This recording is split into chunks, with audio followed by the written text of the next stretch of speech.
15 years ago, I was on a top bunk in a Connecticut prison. I spent 10 years of my life cycling through the criminal justice system on what today I call the installment plan. That means I got locked up, I got out, then I got locked up again, checking to see if the food was still gross. And it was. Then I got out. I spent 10 years of my life cycling through that system. May 7, 2007 was the last time I was incarcerated. And during that time, I knew I didn't want to go back. Something had to be different. Something had to change. And I started to peel the onion back. During that process, I came across a term commonly heard, rarely used in professional settings. And this term is possibly one of the most undiagnosed problems that we have today in the world. This problem keeps our prisons and jails filled and people stuck in poverty. 2 words: urban trauma. Growing up, my dad was my superhero. The only thing missing was his cape. I loved going to the job to visit him. He worked the window at the post office. I remember one day he came home from work, and he said he had to tell me something. He wanted to talk to me about something, so we sat down, and he started the conversation off with, "We're moving, and you're going to get your own room." I was so excited. I went into my happy dance. I was super excited because I never had my own room before, so I was excited. Before I could go into that second round of that happy dance, his tone changed. And he said something that would change my life forever. He said he wasn't coming. What did he mean by he wasn't coming?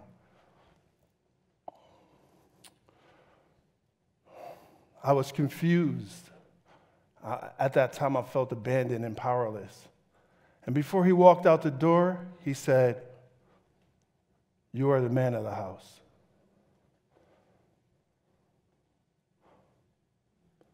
You see, as the man of the house, my role changed.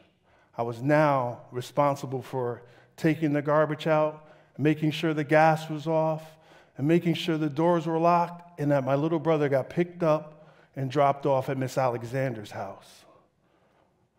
At 6 years old, you don't never think that your life is going to change. You don't expect your life to change at 6. My life has not been the same since.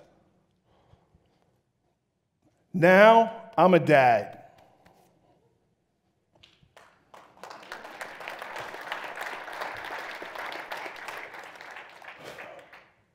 My son is 6'10", 18 years old, and this guy cannot figure out how to get the trash from the back of the house to the front of the house. I tell him there's a magic truck that comes up, picks the trash up, and takes it away. It's magic. All you got to do is get it to the curb, bro. So I'm not telling this guy he's the man of the house. I grew up here. This is the Friendship Building. West Side, Stanford, for those that don't know. I learned all my life lessons here. We were one big happy family. I have to admit, when we moved here, I was scared. I was scared that the kids were going to laugh at me because I didn't have a dad. And then I realized 12 floors, 120 families, and only 3 dads.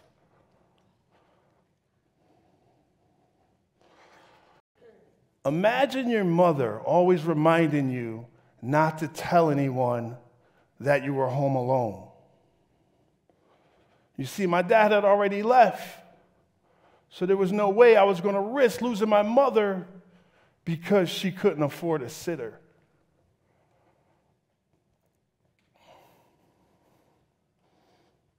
You know, growing up in the hood, it's kind of common to be home alone. It's scary, and there was violence everywhere. Do you have any idea how traumatic it is to grow up in a violent environment?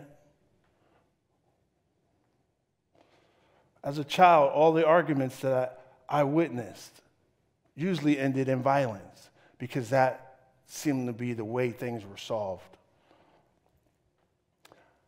I remember growing up one day, I remember outside playing and a bunch of police cars came and the ambulances came to the building, and, you know, we ran to the front of the building to see what was going on. See, we were nosy kids back then.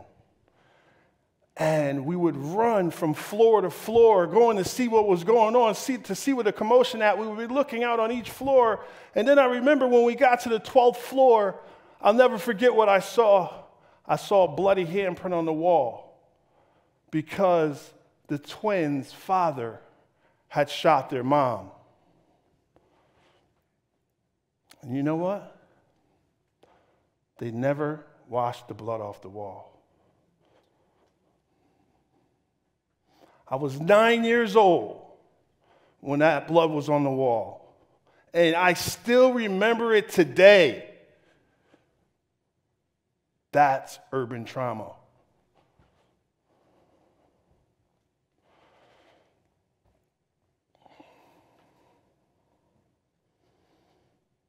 Like many of my friends growing up, I didn't even know that I was a trauma survivor. I didn't even know that I was affected by trauma. This is why it's so important that as early as possible, we start to identify trauma in individuals so we can stop this cycle. Today we have tools like the ACEs test to identify adverse childhood experiences, right? I know that my adverse childhood experiences led me down the path of substance use and incarceration.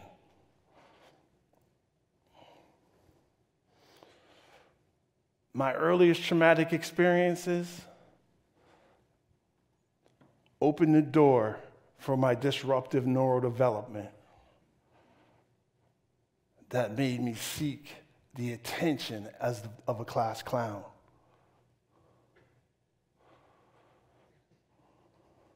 Y'all can laugh at that. I know it's a heavy topic. In second grade,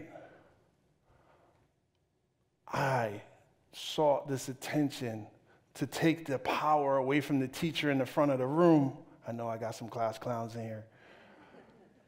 I took the power away from sought the attention to take this power away from the teacher in the front of the room. And man, that attention was like a drug. I wanted more and more and more of it. And I would do anything to get it by any means necessary. As a child, I continued to witness violence in my neighborhood. Needless to say, by the age of 12, I committed my first act of violence. You see, it doesn't take long before you become a product of the environment. See, that perpetrator of violence is born out of the hunger to survive.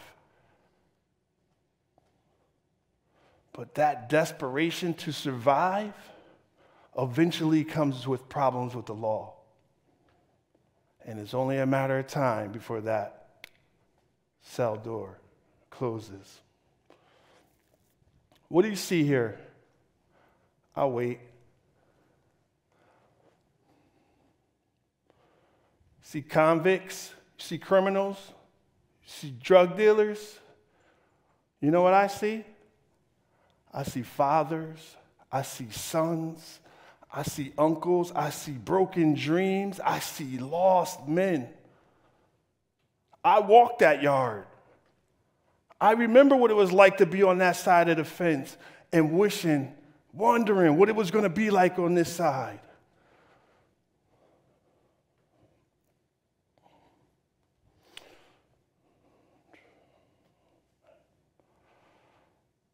I hate to say it, but many will continue to become a product of their environment due to poverty and broken homes.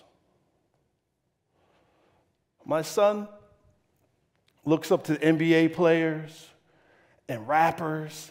Those are his heroes. When I was growing up, I looked up to the drug dealers, hustlers, pimps, and paper pushers. Those were my hood heroes. I always wondered, though, what if I grew up here? What if I grew up here? What would my heroes look like? What would my heroes look like if I grew up here? The reality is, I grew up hard and fast in the street. I got kicked out of school. I sold drugs, and I did 10 years in prison. And not once was I ever asked the right question. Not once did anyone ever ask me that question. They always said, "What's wrong with you? What's wrong with you?" Never, not one teacher, not one counselor, probation officer, or police officer ever asked me, "What happened to you?" Because if they did, I would have told them about the blood on the wall. I would have told them about my dad leaving. I would have told them about the violence and being home alone. I would have told them. And just maybe, I would have got the help I needed as a kid.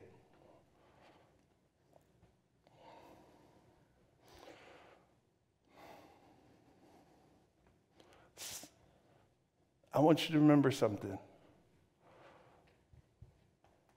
Trauma unchecked is trauma untreated. I'll say that again.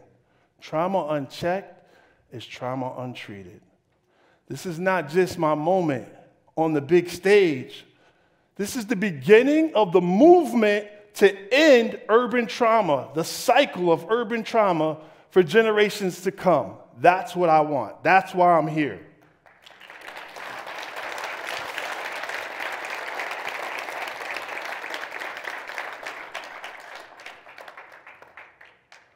I want you all to go home remembering something.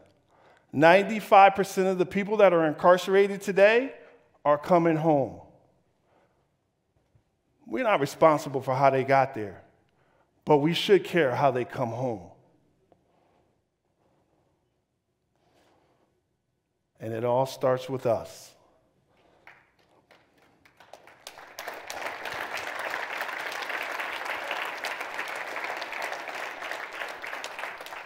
I've been on Zoom. I like the claps. It all starts with us. I want you to leave here today. I want you tomorrow. I want you to contact your local legislators. And I want you to ask them, what tools are in place to identify the adverse childhood experiences in those that are incarcerated right now? Because if we do that, we have an opportunity to end the cycle or to begin to end the cycle of recidivism in our country. I would also ask you to check with your local boards of education and ask what mechanisms, what tools are in place to identify the adverse childhood experiences, especially in Black and brown children that come from urban environments. Because if we do that, we have a unique opportunity to prevent those young people from ever entering the criminal justice system like I did.